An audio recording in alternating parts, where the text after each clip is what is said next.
Salam sejahtera, terima kasih karena bersama dengan saya di Nazilin Unity Channel. Ini satu pendedahan yang paling menarik yang kita terima di FMT. Benarkah Warisan dan UMNO akan bergabung? Wah, ini benar-benar paling menarik perhatian. Kalau sebelum ini Warisan dan UMNO pernah bergaduh dengan tanda petik. Apabila presidennya yaitu Safi Afdal sendiri telah pun tidak bersama lagi dengan UMNO selepas berlaku pergeseran di dalam kepimpinan UMNO termasuklah Safi Afdal. Safi Afdal akhirnya menubuhkan Warisan yang mana pada waktu itu mereka tidak sebelu dengan UMNO. Tapi itulah yang dikatakan politik Malaysia. Kemarin bermusuh, hari ini tiba-tiba berkawan. Bila ditanya, mereka kata mereka menghalalkan perkara itu, menormalisasikan perkara itu dengan istilah dinamik, politik dinamik kononnya. Tapi akhirnya kata Safi Afdal, Presiden Warisan, beliau kata tiada keputusan dibuat selepas perbincangan dengan Presiden UMNO Ahmad Zaid Abidi dan Ketua UMNO Sabah Bung Mukhtar Radin. Warisan UMNO bincang kemungkinan kerjasama untuk PRN Sabah. Adakah ianya akan menjadi realiti? Kalau ini menjadi realiti, bermaksud di Sabah juga silap-silap hari bulan akan wujud 3 blok untuk pilihan raya akan datang yang tak lama lagi. 3 blok ini adalah satu kerugian kepada rakyat sebenarnya. Ada orang kata itu pilihan terbaik. Lebih banyak pilihan, tapi dari segi realitinya, terlalu banyak pilihan akan menyebabkan terlalu banyak kerosakan. Apabila berlaku ketidakcukupan kerusi, akan wujudlah kingmaker. Bila ada kingmaker, itulah yang akan menyebabkan ketidakstabilan berpanjangan dalam politik di mana-mana negeri maupun di negara ini. Kerana kingmaker itu boleh sekejap beralih ke sini, sekejap beralih ke sana. Dia macam lalang yang ditiup angin. Tapi itulah keuntungannya jadi kingmaker. Tak boleh disalahkan. Presiden Warisan Muhammad Safi Afdal berkata parti itu dan UMNO Sabah telah mengadakan perbincangan berhubung kemungkinan menjalin kerjasama bagi menghadapi PRN Sabah yang ke-17. Safi mengesahkan bahawa perbincangan telah diadakan antara beliau, Presiden UMNO Ahmad Zaid Hamidi dan Ketua UMNO Sabah Bung Mukhtar Radin. Namun tiada keputusan rasmi dibuat oleh majlis tertinggi kedua-dua parti setakat ini berhubung kerjasama itu. Kata beliau, kita perlu mengakui bahawa sehingga kini tiada keputusan telah dibuat oleh majlis tertinggi UMNO dan Warisan mengenai kerjasama ini. Bagaimanapun saya telah mengadakan perbincangan bukan sahaja bersama Presiden UMNO tetapi juga Bung Mukhtar dengan harapan kerjasama seperti ini menjadi kenyataan, katanya kepada pemberita selepas program jelajah Ramadan Sabah Labuan di Desa Tunas Hijau. Beliau juga berkata potensi kerjasama itu bukan satu isu yang menjadi pertikaian dalam kalangan kepimpinan dan akar umbi Warisan. Kami optimis parti Warisan akan mengekalkan kekuatan di Sabah seperti kejayaan kami sebelum ini yang memenangi 29 kerusi dan meraih sebagian besar undi, katanya. Safi berkata parti itu juga bersikap terbuka dengan membenarkan ahlinya menghadiri acara politik UMNO tanpa sebarang sekatan. Saya menggalakkan ahli-ahli kami untuk menghadiri acara UMNO jika dijemput, seperti mana kami mengalu-alukan kehadiran pemimpin UMNO ke acara kami, katanya. Beliau juga berkata berdasarkan sejarah politik Sabah, parti yang memerintah sebelum ini seperti Parti Bersatu Rakyat Jelata Sabah Berjaya serta Parti Bersatu Sabah PBS bergerak tanpa gabungan dan menyifatkan kerjasama antara Warisan dan UMNO bukanlah satu cabaran yang tidak dapat diatasi. Ini hanya satu keperluan jika kedua-dua pihak perlu menjalin kerjasama. Ia bukan satu masalah, katanya. Sebelum ini, Ketua Menteri Haji Jinor dilaporkan tidak menolak kemungkinan PRN Sabah diawalkan walaupun tempoh tamat penggal pentadbiran kerajaan negeri sekarang adalah pada Oktober 2025. Sekian dulu untuk kali ini. Jangan lupa tinggalkan komen Anda. Kita jumpa lagi. Bye-bye. Salam sejahtera. Terima kasih karena bersama dengan saya di Nazilin Unity Channel. Akhirnya, Agong bertitah. Ini adalah titah yang ditunggu-tunggu oleh rakyat Malaysia.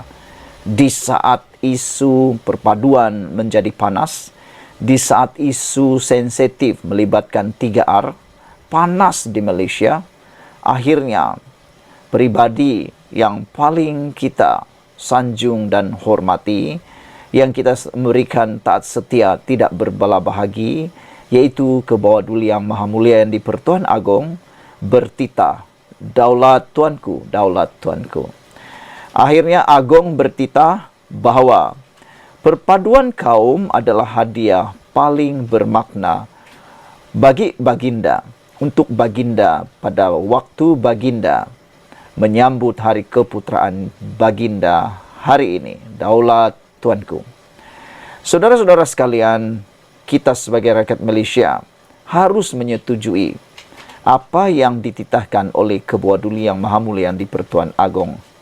Bukan sahaja baginda yang mendapat hadiah paling bermakna dengan perpaduan ini, tetapi kita semua, bukan sahaja kita yang sedang menua ini, tetapi anak-anak kita, keturunan kita, waris kita, mereka lah sebenarnya yang mendapat hadiah paling bermakna di saat kita yang sudah dewasa ini mendidik dan mengajar mereka tentang erti perpaduan, toleransi antara bangsa dan juga kaum dan agama. Saudara-saudara sekalian, apabila perpaduan terancam, terjejas di negara yang kita cintai ini, pastilah itu adalah bencana yang paling terbesar yang kita mahu elak-elakkan. Tidaklah patut kerana keegoan kita, generasi akan datang terus terpalit dengan perbuatan kita yang dah tua ini. Apabila Agong bertitah, perpaduan kaum adalah hadiah paling bermakna, kita harus menyanjung, menyambut apa yang dikatakan atau dititahkan Ketua Duli Yang Maha Mulia di-Pertuan Agong ini. Yang di-Pertuan Agong, Sultan Ibrahim bertitah, perpaduan rakyat berbilang kaum adalah hadiah yang paling bermakna buat baginda sempena sambutan ulang tahun keputeraan rasmi Sultan Johor hari ini. Menerusi catatan di Facebook, Sultan Ibrahim Sultan Iskandar yang di-Pertuan Agong bertitah, keharmonian dan semangat bersatu padu dalam kalangan rakyat tanpa mengira agama atau bangsa amat penting untuk kestabilan negara. Bersempena ulang tahun keputeraan rasmi, Beta menerima hadiah kek, buah-buahan dan bunga. Beta menzahirkan ucapan terima kasih kepada semua buah tangan yang diterima titah baginda. Namun, hadiah yang paling bermakna bagi Beta adalah perpaduan antara kaum kerana ia merupakan kunci kepada kemakmuran negara, titah baginda.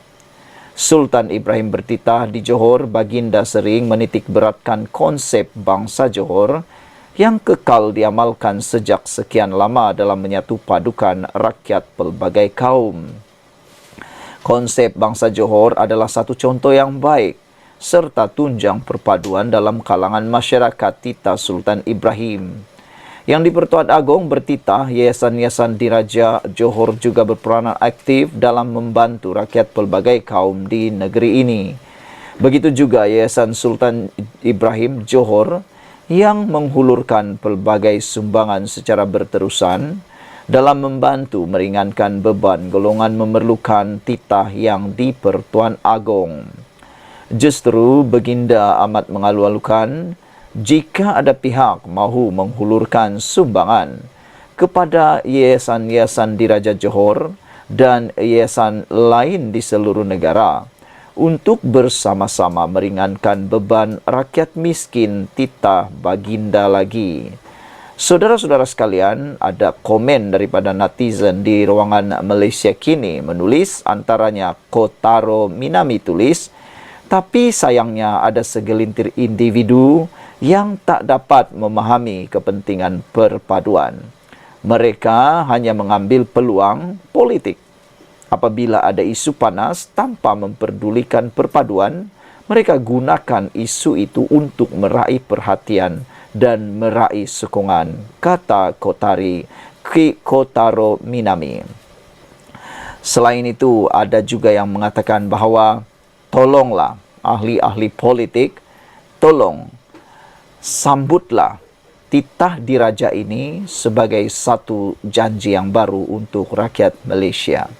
Bagaimanapun anda nak menang, bagaimanapun anda nak menjadi kerajaan ataupun bagaimanapun anda adalah pembangkang, tolonglah jaga perpaduan ini demi anak bangsa, demi untuk keturunan warisan kita semua, kata mereka. Kita ni dah hampir tua, kata netizen di ruangan komen, dan nak menghadap Tuhan yang Maha Esa. Jadi nak buat apa lagi? Buat apa nak menghancurkan perpaduan ini? Padahal kita bukan selama-lamanya di dunia, kata mereka lagi. Sekian dulu untuk kali ini. Jangan lupa tinggalkan komen anda, tekan butang subscribe. Bye-bye. Salam sejahtera. Terima kasih kerana bersama dengan saya di Nazilin Unity Channel. Hari ini, pembongkaran di Facebook daripada seorang penulis di Facebook yang pro kepada kerajaan perpaduan, kerajaan madani, iaitu Ana Tahu, menulis satu paparan yang menarik perhatian kita. Ianya juga pasti menarik perhatian anda. Sekarang ini, para penyokong Perikatan Nasional Pembangkang yang lebih dikenali sebagai Walaun seringkali berteriak, seringkali mengaitkan kenaikan harga barang kononnya tidak mampu ditangani oleh kerajaan perpaduan pimpinan Perdana Menteri Anwar Ibrahim sekarang. Dan rupa-rupanya mereka tidak pernah tahu apa yang boleh dilakukan dan apa yang telah dilakukan oleh Kerajaan Perikatan Nasional semasa mereka memimpin negara ini. Para walaun seringkali hanya menuding jari kepada kerajaan sekarang, pimpinan Anwar Ibrahim. Tapi mereka lupa bahawa Perikatan Nasional, khususnya Parti PAS dan Bersatu, pernah mengemudi kerajaan sebelum ini. Tetapi berjayakah mereka?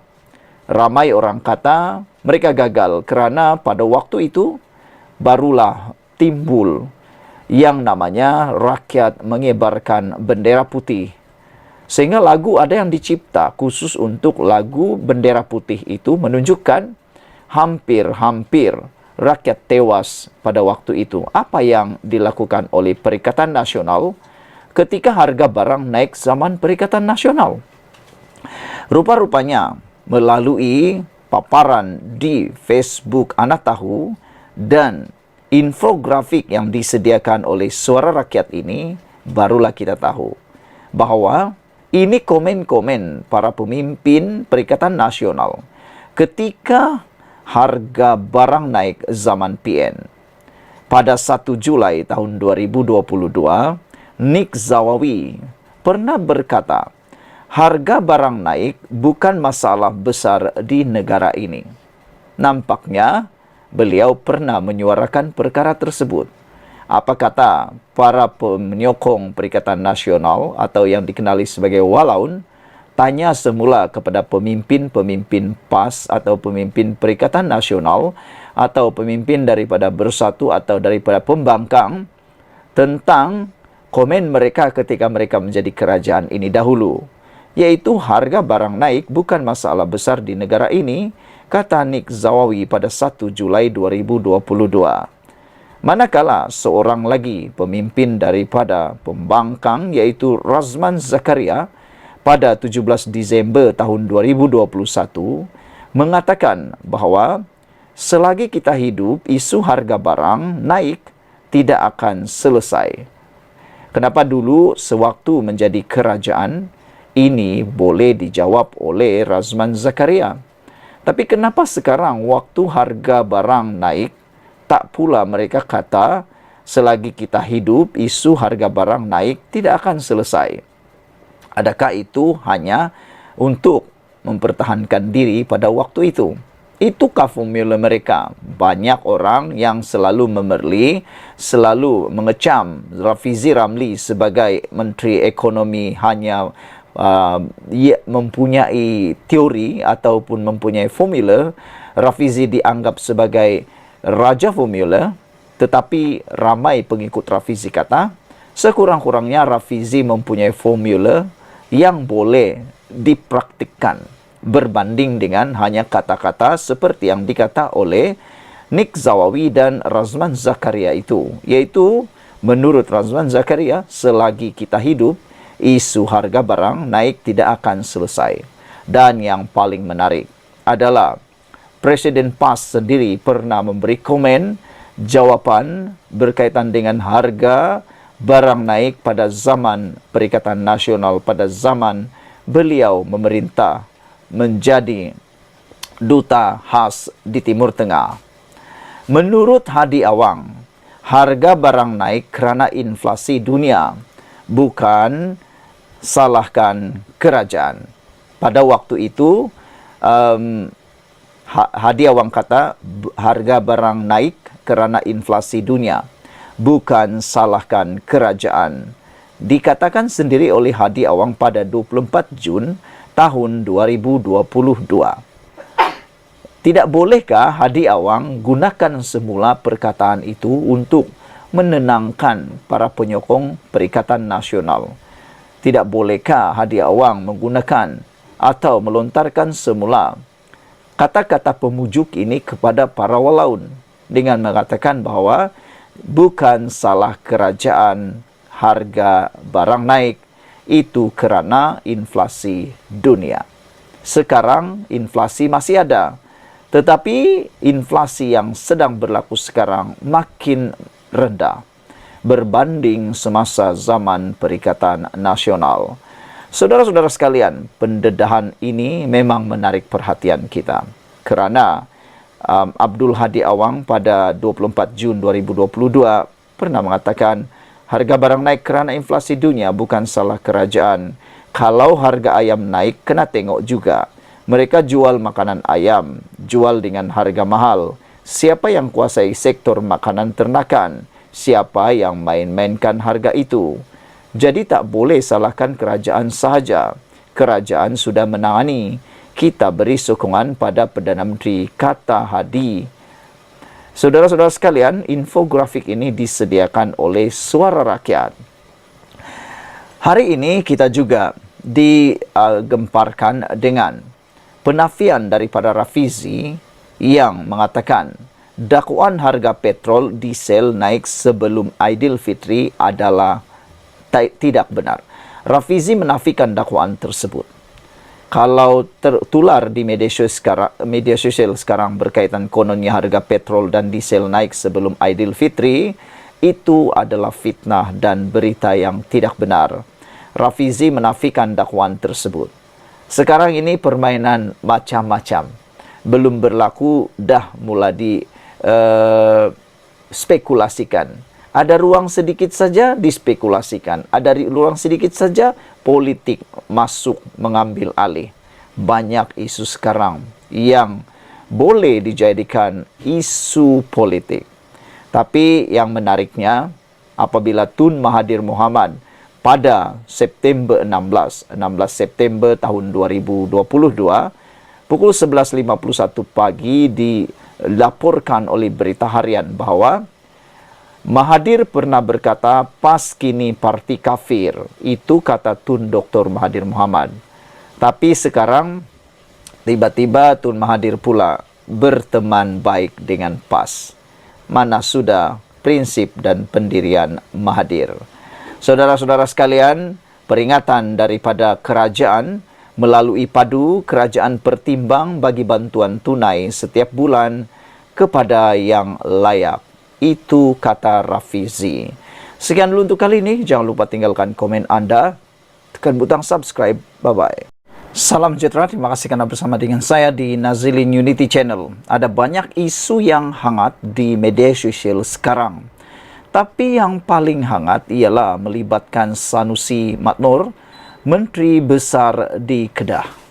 Ini apabila seringkali Sanusi mengaitkan pelbagai isu dengan kerajaan perpaduan, kerajaan madani pimpinan Anwar Ibrahim. Ada juga yang melenting, ada juga yang mempersoal. Terkini apabila Sanusi dalam The Malaysia Live diingatkan tentang satu perkara. Sanusi beli kereta mewah baru harga RM400,000. Itu yang netizen nampak. Netizen korek, netizen cari. Betulkah bahawa Sanusi baru sahaja membeli kereta berharga RM400,000? Netizen kait dengan guru pasti pula. Baru-baru ini hot di media sosial berkait dengan gaji guru pasti yang kononnya dianggap sukarelawan.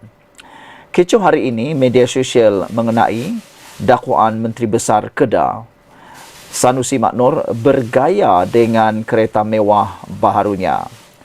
Dakwaan ini timbul apabila nombor plat kereta yang dipakai pemimpin PAS itu sama dengan kereta baru yang diperlihat netizen di jalan raya.